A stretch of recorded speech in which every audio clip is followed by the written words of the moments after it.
Salam damai sejahtera di dalam Tuhan kita Yesus Kristus. Shalom, selamat pagi dan semangat pagi. Juga selamat hari Sabat dan selamat berbakti, beribadah, memuliakan nama Tuhan sepanjang hari Sabat Tuhan yang suci ini. Dan kita sudah ada di hari tanggal 12 Februari 2022. Dan renungan pagi kita di pagi hari ini dengan judul Dia mengingat bahwa kita adalah debu. Dia mengingat bahwa kita adalah debu. Sebelum kita lanjutkan, mari kita berdoa. Bapa kami dalam sorga, terima kasih untuk segala kebaikan-Mu dalam kehidupan kami, dan teristimewa Tuhan sudah jaga kami, lindungi hingga pada saat ini. Kami akan dengarkan pekabaran firman Tuhan. Biarlah firman-Mu boleh menjadi berkat dalam kehidupan kami. Dalam nama Yesus kami telah berdoa. Amin. Sekali lagi renungan pagi kita 12 Februari 2022 dengan judul Dia mengingat bahwa kita adalah debu. Dan ayat tema kita Mazmur 103, 13 dan 14. Seperti Bapa sayang kepada anak-anaknya, demikian Tuhan sayang kepada orang-orang yang takut akan Dia. Sebab Dia sendiri tahu apa kita, Dia ingat bahwa kita ini debu. Kuasa yang sama yang terdapat dalam firman-Nya itulah yang digunakan oleh Yesus sewaktu Ia secara kelihatan berjalan di antara manusia. Dan itu pada waktu Yesus ada di atas dunia ini. Dengan kata-katanya lah Yesus menyembuhkan penyakit dan mengusir setan. Dengan kata-katanya Dia menghardik dan meneduhkan gelombang laut dan membangkitkan orang mati. Dan orang-orang menyaksikan bahwa kata-katanya berkuasa. Ia mengucapkan kata-kata Allah sebagaimana Ia berbicara kepada semua nabi dan guru dalam perjanjian lama. Kitab suci harus diterima sebagai perkataan Allah kepada kita. Dan bagian atas tadi kita sudah dengarkan bahwa kata-kata Yesus dapat mengubah sesuatu yang mungkin kita bilang bencana menjadi sesuatu berkat. Yang sakit disembuhkan, ombak badai diredakan, dan kata-kata itu memiliki kuasa. Dan kata-kata itu, perkataan Allah itu kepada kita bukan saja tertulis, tetapi diucapkan. Ketika yang dirundung malang datang kepada Yesus, ia bukan hanya memperhatikan yang datang, meminta pertolongan kepadanya, tetapi kepada semua orang.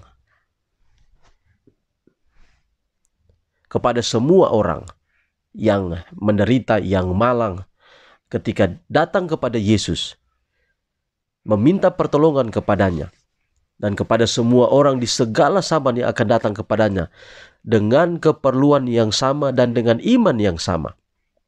Ketika ia berkata kepada orang lumpuh itu, "Pergilah, hai anakku, dosamu telah diampuni." Ketika Yesus katakan kepada seorang perempuan di Kapernaum, "Hai anakku, imanmu telah menyelamatkan engkau, pergilah dengan selamat." Begitulah semua janji-janji firman Allah. Dengan janji-janji itu, Ia berbicara kepada kita secara perorangan, berbicara langsung seakan-akan kita mendengar suaranya. Jadi pada saat saya dan saudara baca firman Tuhan, ingatlah bahwa seakan-akan Yesus berbicara kepada kita. Apapun penyakit, apapun persoalan yang kita hadapi, yang kita alami, ketika membaca firman Tuhan, kita menganggap seakan-akan Yesuslah yang berbicara langsung kepada kita. Di dalam janji-janji inilah Tuhan menyampaikan anugerah dan kuasa-Nya kepada kita. Kata-kata itu adalah daun pohon kehidupan yang dipakai untuk menyembuhkan segala bangsa-bangsa. Kata-kata itu kalau diterima dan diasimilasikan akan menjadi kekuatan tabiat, sumber ilham, dan ketahanan hidup. Tidak ada lain yang dapat memberi semangat dan iman yang memberikan kekuatan hidup kepada seluruh tubuh. Jadi saudara, karena kita ini diingat oleh Tuhan, kita ini diciptakan dari debu. Maka ketika apalagi kita jatuh ke dalam dosa, tidak ada harapan dalam hidup kita. Tapi Yesus sudah mengangkat kita dari debu itu, mengangkat kita dari maut itu, dan memberikan kepada kita kehidupan, memberikan kepada kita pertolongan, keselamatan untuk hidup yang kekal dalam kerajaan sorga. Ketika kita menjalani kehidupan kita, mengingat bahwa Yesus sudah pernah berkata-kata tentang apa saja yang kita khawatirkan di atas dunia ini. Bahkan Yesus pernah berkata, jangan engkau khawatir. Maka kiranya firman Tuhan itu, kata-kata Yesus itu, boleh menjadi bagian kita. Hanya kita perlu untuk percaya kepadanya, agar apapun yang sudah Dia janjikan kepada kita boleh tergenapi dalam hidup kita. Hari ini kita pasti akan melihat kembali ke belakang. Apa saja hidup kita yang kita lalui, apa saja masalah-masalah yang kita hadapi. Tapi pagi ini, renungan ini akan memberikan kepada kita kekuatan bahwa Tuhan mengingat kita. Dia mencintai kita, Dia sangat mengasihi kita. Sama seperti Bapa sayang kepada anak-anaknya, demikian Tuhan sayang kepada orang-orang yang takut akan Dia. Jadi kuncinya di sana adalah yang takut akan Dia. Takut bukan oleh karena gemetar melihat Tuhan, tetapi takut adalah menaruh hormat, mencintai Dia dengan mengikuti apa yang Dia kehendaki. Yesus juga berkata, jika engkau mengasihi aku, kamu akan menuruti segala perintahku. Pasti akan menuruti karena kita mencintai Dia. Tuhan berkati pekabaran hari ini, boleh menjadi berkat dalam hidup kita semua. Amin. Mari kita akhiri pekabaran hari ini dalam doa. Kita berdoa. Bapa di surga, terima kasih untuk firman Tuhan yang indah yang kami dengar pada saat ini.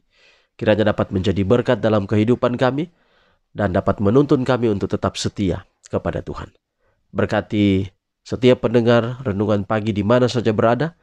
Kasih-Mu menyertai kami semua. Dalam ibadah hari ini, hari Sabat Tuhan yang suci, Tuhan berkati. Dan dalam pergumulan kami, pengalaman hidup kami tahu firman-Mu sudah diberikan kepada kami. Janji-janji-Mu itu adalah janji yang akan tergenapi dalam hidup kami. Terima kasih Tuhan, Engkau dengar doa kami, dalam nama Yesus kami telah berdoa. Amin. Saudaraku, demikian pekabaran hari ini. Tuhan memberkati kita semua. Selamat pagi, selamat hari Sabat. Sampai jumpa besok. Shalom.